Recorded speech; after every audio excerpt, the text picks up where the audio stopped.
Hey everyone, we're here at CMA Fest in Nashville and I'm joined by Mr. Hunter Hayes. How you doing, Hunter? I'm great, man. Good to see you again. It's good to see you as well. How's the week been for you so far? Honestly, it's been great, dude. Like, I'm learning how to pace myself. Yeah. I think that was the most important lesson of my first couple of years at CMA Fest. Yeah, you got interrupted yesterday by the weather, didn't you? A bit.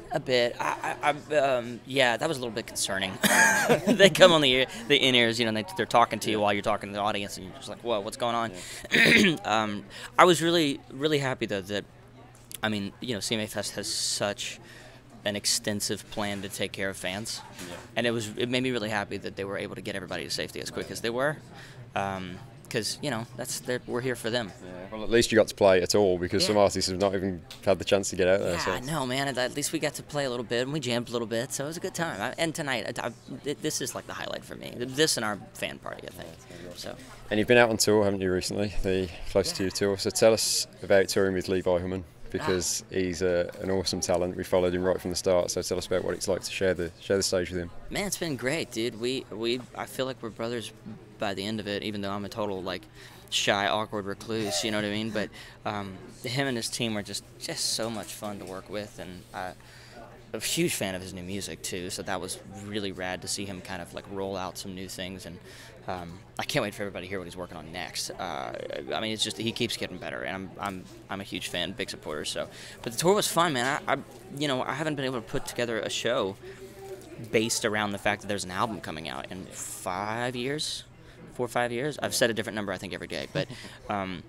But I really enjoyed that, and I missed that, and it was time for the fans to actually get an updated me, if you will, like to feel like I was reintroducing myself to them, you know? Yeah.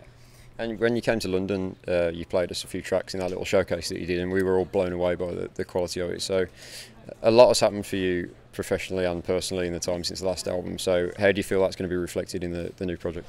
I think you hear it. I think you know. I think I'm basically telling the world what happened, you know, one song at a time, admitting even the stuff that I don't really want to talk about. I think I've got some of that in there too. We all go through it. Why wouldn't you talk about it? Why wouldn't you write about it? I think I just discovered that was my purpose, you know, this go around, and that was that needs to be part of my story, you know.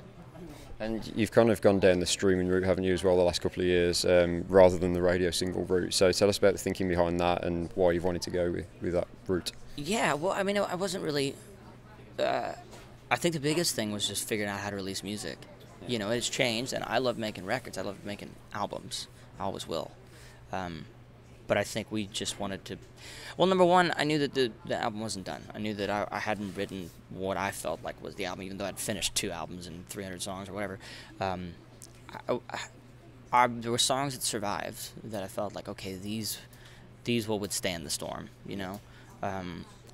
But I knew that they wouldn't make the record, and I just wanted to put them out. Honestly, that's the primary part of it. The second was trying new things and trying to figure out, okay, well, how should we release music? How will the fans like this plan? You know, will they like this plan? Will they, you know, do they want something else? And so it was educational. It was experimentational. Is that a word?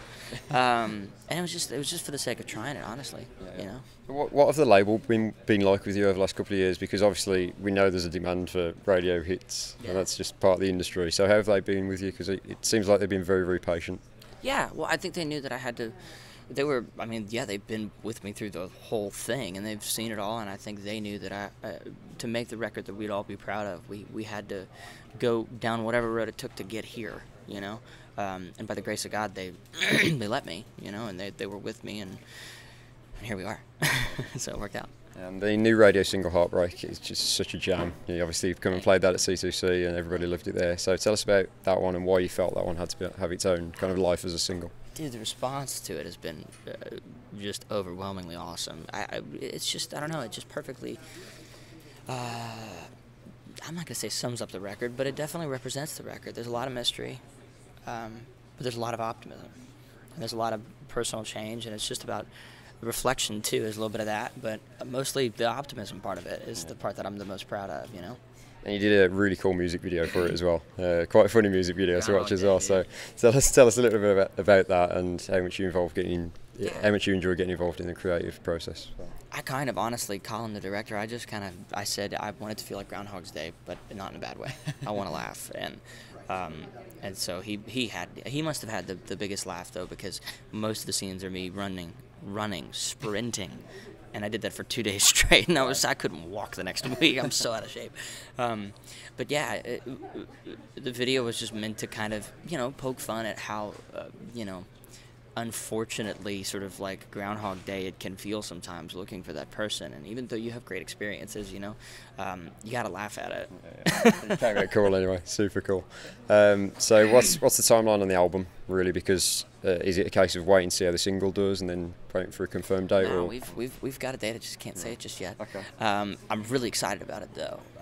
Everything's been very intentional from the time that I named the album, and that was really the start. Honestly, at the beginning of 2018, I named the album, and then I wrote for it, which I've never done before. Yeah. And for the first time ever, too, at the end of last year, I wrote what I felt like was the last song on the album, and I just closed the door and I said, that's what I wanted to make. Yeah. And I've never done that before. It's been a lot of voting by committee and getting a lot of opinions, and this is the first time that I put together a project that I felt like was really, really mine. And yeah, everything's been very intentional. We've been dropping Easter eggs like crazy, so I feel like the fans probably already know everything I haven't said yet. But I'm really proud of it, and we've actually got a new song coming out next week. Oh, very cool. Next Friday, another song from the album will come out called One Good Reason. Cool. That I really can't wait for everybody to hear. Got any clues about what that one's about and what we can? Yeah, no. One Good Reason is just kind of it's for anybody who's missing somebody. Sometimes it's hard to. It's hard to miss somebody you kind of lost touch with. Yeah. Yeah. We're very much looking forward to hearing that. Thanks, man. So, just final question. You came to C2C back in March, and you've been a firm favourite of the European fans. So, when are you going to come back and visit us again? Because I'm sure there's a lot of people waiting. I appreciate you saying that, man. Hopefully soon. Our tours there are always some of my favorites. I mean, everybody, when asked about traveling elsewhere outside of the United States and doing tours, that we've had a lot of fun there. And so I think we've kind of prioritized it because that's just good for my soul. It's cool the way you've built it up, doing the smaller venues as well. I've seen you at the Institute in Birmingham a few times, and then doing the arenas. It's pretty cool. Yeah, man. Well, it's spectacular for me because we get to see the sort of growth and the spreading of the word, and people actually sharing the music and talking about it, and it also just feels more personal too, because I get to see these fans not just take a trip, play an arena, and go back home. You know what I mean? We get to do these tours, and I feel like I feel connected with everybody there. Well, come and see us again soon, Hunter. Best of luck with the new music, man. Thank We're looking forward to hearing it, and thank you for doing this. Otherwise, appreciate your time. Appreciate it. Cheers.